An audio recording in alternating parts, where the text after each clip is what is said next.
Hello，阿文迪，最近嘅心情，相信大家都一定好沉重，同埋好心痛。大埔火災對香港人係一個好大嘅傷痛。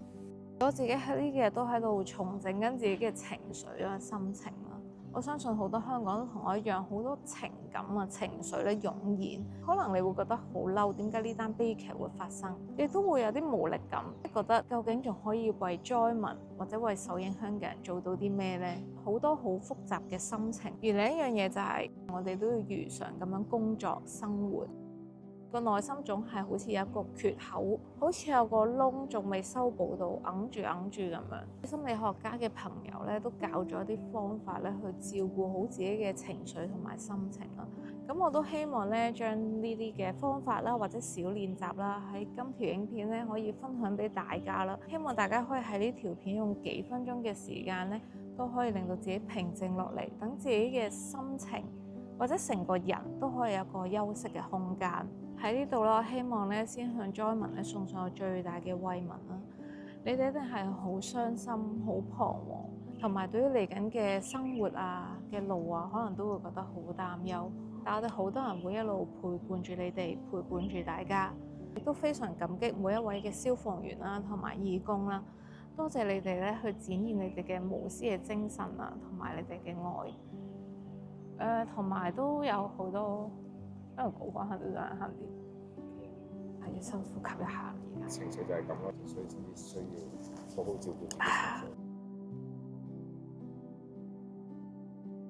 同埋都好多謝好多我嘅觀眾朋友啦，因為佢知我住大埔啦，都有慰問我同 Pipa 同埋屋企人嘅情況啦，所以情緒就會好似我而家咁樣啦，即係話嚟就嚟，即係可能突然間講起或者突然間諗起，咁都會湧現，所以我哋照顧自己嘅情緒都好重要嘅。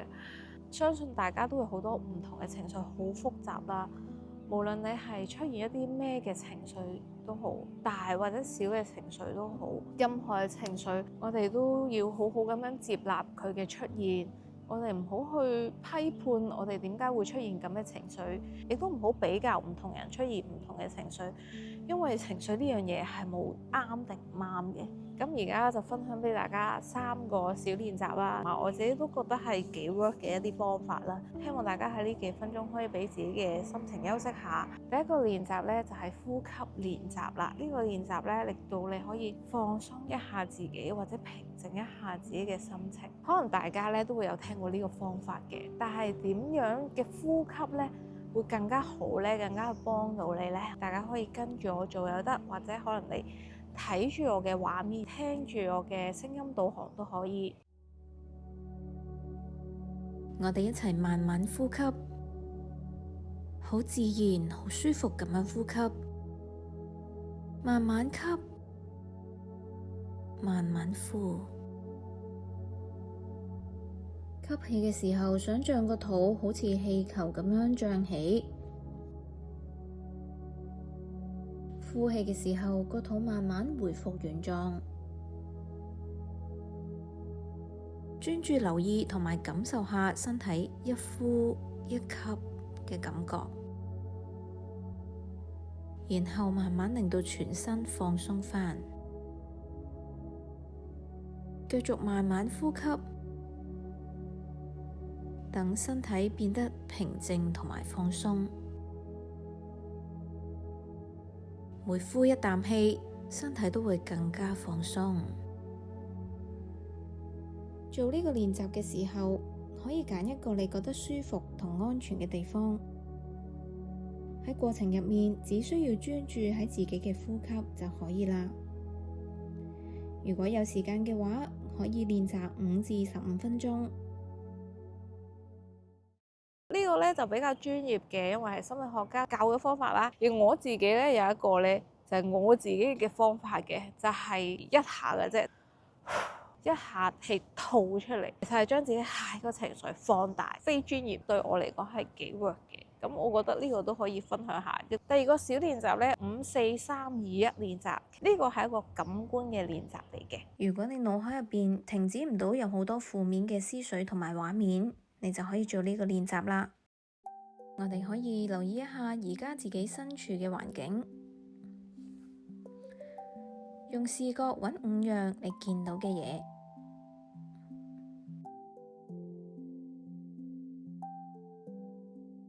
用觸覺去摸4件物品，睇下佢哋嘅質感係點樣嘅。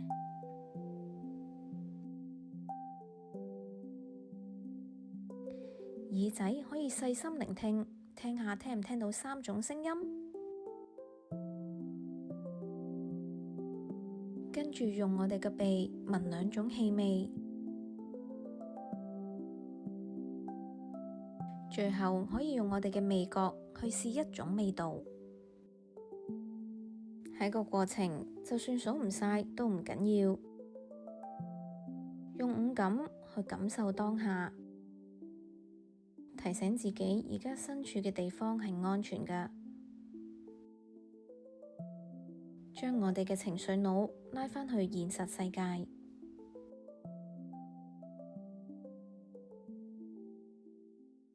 第3個方法呢，呢個係我自己日常都會咁樣做嘅，就係睇一啲好治癒嘅畫面，而嗰啲畫面呢，其實係我哋日常生活嘅活天，而將佢放慢同埋放大。拍呢啲畫面嘅時候，我希望可以拍俾大家睇，等你哋放鬆啲，其實都係治癒緊我自己。所以如果你覺得呢個方法對你有用，你自己都可以試下去拍一啲你日常生活嘅嘢。嚟緊呢幾分鐘，我會帶你行一條我成日行而且好鍾意嘅路。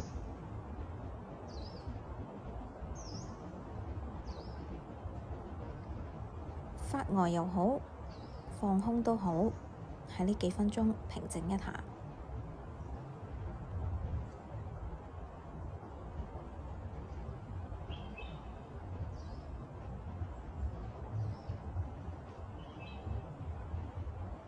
我哋可以一齊只係專注眼前呢段畫面，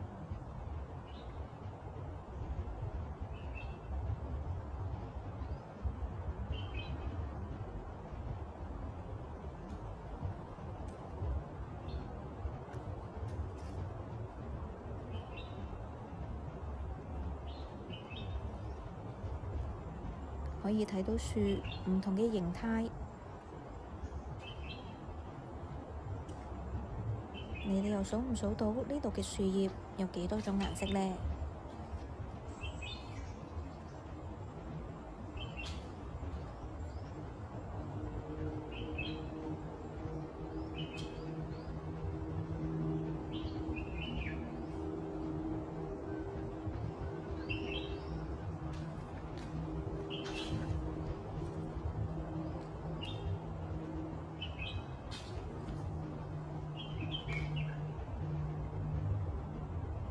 你又聽唔聽到啲雀仔叫聲呢？